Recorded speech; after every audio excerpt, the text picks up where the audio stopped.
Assalamu alaikum students, how are you? I hope you will be fine. Mathematics class 9 review exercise 5 question number 2. Solve and represent the solution on a real line. We have a linear equation, we will solve it. 3 यहाँ पर divide हो रहा है, shift करेंगे other side पे, ये तो other side पे ये मल्टीप्लाई होगा, ब्रैकेट रिमूव करें, 3 इंटू 1 3 आ जाएगा, 3 into x 3x, x y term एक तरफ कर लें और कॉन्स्टेंट टर्म एक तरफ कर लें, -3x इधर आके +3x हो जाएगा, +5 इधर आके -5 हो जाएगा, सब्ट्रैक्ट करें तो -2, इनको ऐड करें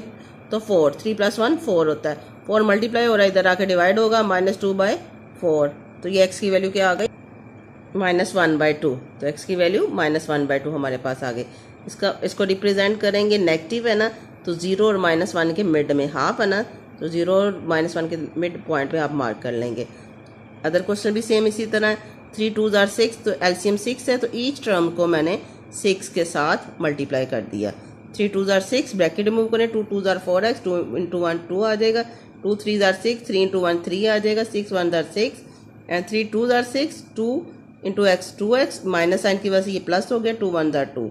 एक्स वाली टर्म एक तरफ कर दें, नेगेटिव है तो पॉजिटिव हो जाएगा, और ये जो कॉन्स्टेंट टर्म ऐसे ही था, और +2 इधर आके -2, +3 इधर आके -3, पॉजिटिव नेगेटिव कैंसिल आउट, 6 - 3 3 आ जाएगा,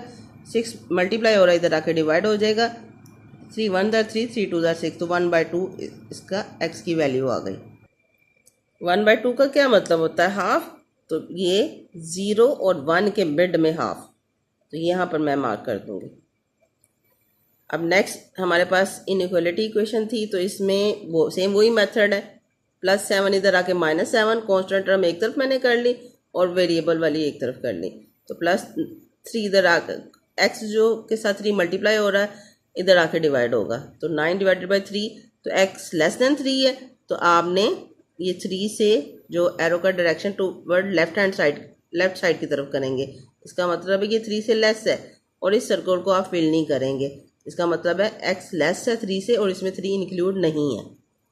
अब नेक्स्ट हमारे पास ये थी inequality equation, just bracket remove करें, 5 × x 5x, 5 3 = 15, 26x, bracket remove करें, इस माइनस की वजह से ये पॉजिटिव नेगेटिव हो जाएगा, x वाली टर्म एक तरफ कर लें, तो 26x और 10x 16x आ जाएगा,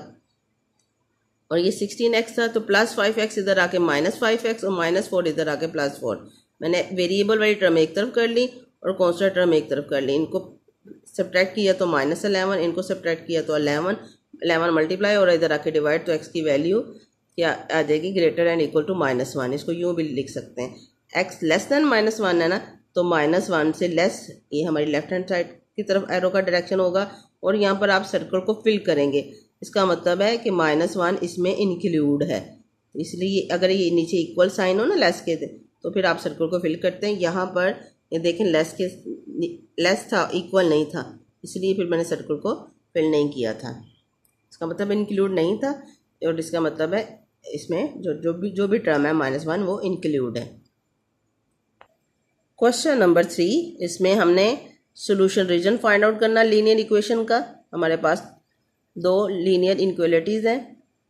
तो सबसे पहले कोरस्पॉन्डिंग इक्वेशन में लिखेंगे इनको, तो उसका लिखने का यही मेथड है, यही जो लेस एंड इक्वल की जगह इक्वल साइन आ जाएगा, इधर भी ग्रेटर और इक्वल की जगह इक्वल साइन, बाकी टर्म एज इट, इक्वेशन 1 और इक्वेशन 2 का नाम दें इसको, फिर इक्वेशन 1 को हम पहले सॉल्व करते हैं, x की वैल्यू 0 पुट करें, तो इक्वेशन 1 मैंने लिखी, x की जगह 0, तो 0 × 3 0 आ जाएगा, 0 इसमें से सब्ट्रैक्ट करेंगे वही टर्म आ जाएगी, तो -4 मल्टीप्लाई हो रहा है, इधर आके डिवाइड हो जाएगा, 12 / -4, तो -3 आंसर आ जाएगा। अब y 0 पुट कर लें, मैं y 0 पुट करूँगी इक्वेशन 1 में, तो y 0 है, तो जो टर्म है साथ 4 वो भी 0 हो जाएगा, 3x में से 0 निकालेंगे तो 3x आ जाएगा, 3 मल्टीप्लाई हो रहा है, इधर आके डिवाइड 12 / 3, तो 4 आ जाएगा। सेम इसी तरह हमने इक्वेशन 2 को सॉल्व कर लेना है, x 0 पुट करके, तो x की जगह 0 पुट कर देंगे, ये टर्म 0 हो जाएगी, 2y 3 के इक्वल है, 2 मल्टीप्लाई हो रहा है, इधर आके डिवाइड हो जाएगा, 3/2 y की वैल्यू आ जाएगी, फिर y पुट करें इक्वल टू 0, तो y की जगह 0 पुट कर दें, तो 2 × 0 0 आ जाएगा, 3x + 0 तो 3x होता है, 3 मल्टीप्लाई हो रहा है, इधर आके डिवाइड होगा, तो x की वैल्यू 1। अब इसको xy प्लेन में ड्रा करेंगे, x एक पॉइंट में x की वैल्यू 4 आएगी, और जो दूसरा पॉइंट है उसमें y की वैल्यू -3 है, 4 - 3, ये इक्वेशन 1 का ग्राफ होगा, और इधर 1 x की वैल्यू होगी और y की क्या होगी, 3/2 का मतलब 1.5, तो ये y की इक्वेशन 2 के लिए ग्राफ होगा। लुक एट दिस, x की वैल्यू 4 थी, एक पॉइंट इधर, इसका मतलब है x की वैल्यू 4 है और y यहाँ पर 0 है। और दूसरा पॉइंट क्या था, y की वैल्यू -3 थी, इसका मतलब यहाँ पर y की वैल्यू -3 है और x 0 है। ये इक्वेशन 1 का ग्राफ। इक्वेशन 2 में x की वैल्यू 1 थी और y 0 था और y की वैल्यू 3/2 थी, इसका मतलब 1.5, तो 1 और 2 के मिड में ये 0.5। तो ये इक्वेशन 2 का ग्राफ। अब इसका ज़ीरो टेस्ट चेक करेंगे। x और y की जगह अगर मैं 0 पुट करूँ तो 0 लेस देन 12 है, ट्रू है। इधर ये 0 ग्रेटर है 3 के, तो ये फॉल्स है। तो इक्वेशन 1 ट्रू है तो move toward origin, shaded area होगा, और ये फॉल्स है तो away from the origin. Look at this, equation 1 away from the origin और equation 2 move toward the,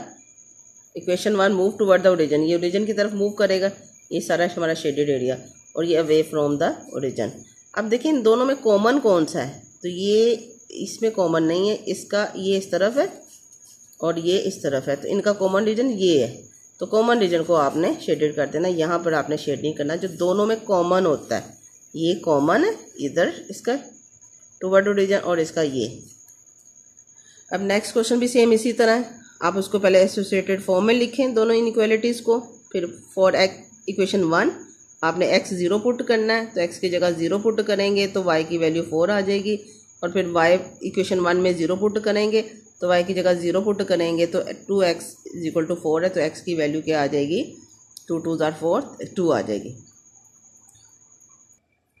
equation 2 को भी हम सेम इसी तरह सॉल्व करेंगे। इक्वेशन 2 लिखेंगे, पुट x = 0, तो x की जगह अगर मैं 0 पुट कर दूं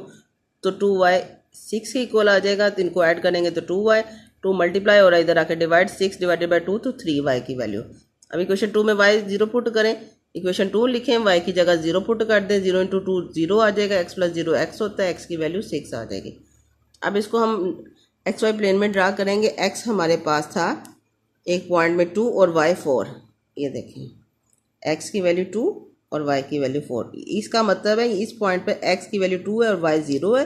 और इस पॉइंट का मतलब है इस पॉइंट पे x 0 है y की 4 है। ये हमारे पास इक्वेशन 1 का ग्राफ आ गया। इक्वेशन 2 में था x की 6 और y की 3, इसका मतलब है x की 6, इस पॉइंट पे x की वैल्यू 6 है और y 0 है, और इस पॉइंट पे y की वैल्यू 3 है और x 0 है। इक्वेशन 2 का ग्राफ। अब इनका ज़ीरो टेस्ट चेक करेंगे, तो 0 लेस देन है 4 के, ट्रू है, 0 लेस देन 6 है, ट्रू है, दोनों shaded area toward the origin move करेंगे। अब इक्वेशन 1 का देखें, इसमें ये ओरिजिन की तरफ मूव करेगा। इक्वेशन जो 2 है ये भी ओरिजिन की तरफ मूव करेगा। अब यहाँ पर नहीं करना क्योंकि यहाँ पर ये कॉमन नहीं है, तो ये इसका इफेक्ट तो इधर भी तो है ना, तो इसलिए इनका ये कॉमन रीजन ये होगा। I hope you will understand. In case of any problem you can ask me. Thank you. Have a nice day. Allah Hafiz.